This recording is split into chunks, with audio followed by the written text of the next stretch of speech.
జాతీయ లోక్ అదాలత్లో రాజీ మార్గం ద్వారా అత్యధిక కేసులు పరిష్కరించే విధంగా న్యాయవాదులు కృషి చేయాలని జిల్లా ప్రధాన న్యాయమూర్తి సిహెచ్ విఆర్ వరప్రసాద్ సూచించారు. మార్చి 9 నిర్వహించనున్న జాతీయ లోక్ అదాలత్ నేపథ్యంలో బుధవారం కోర్టులో న్యాయవాదులతో నిర్వహించిన సమావేశంలో ఆయన మాట్లాడుతూ ప్రతి జాతీయ లోక్ అదాలత్లోనూ ఆదిలాబాద్ జిల్లా 25వ స్థానానికి పరిమితమవుతుందని చెప్పారు. దీనికి కారణం పూర్తి స్థాయిలో న్యాయమూర్తులు లేకపోవడం ఒక కారణమని చెప్పారు. అయినప్పటికీ ఈసారి మాత్రం కేసుల పరిష్కారంలో మన జిల్లా 10లోపు స్థానాల్లో ఉండేలా కృషి చేయాలని చెప్పారు.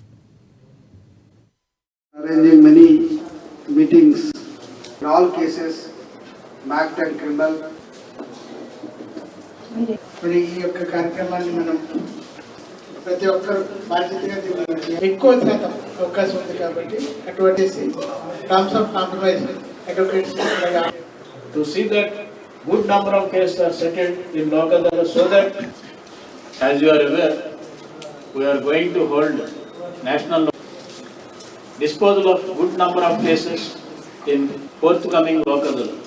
Every time we are discussing and ponder over and we are trying to give suggestions, and you are also promising rather to make best efforts, but ultimately I am sorry to say that we are not achieving the required result. We are stopping at 25th place every time, Adilabad district. Our Adilabad district is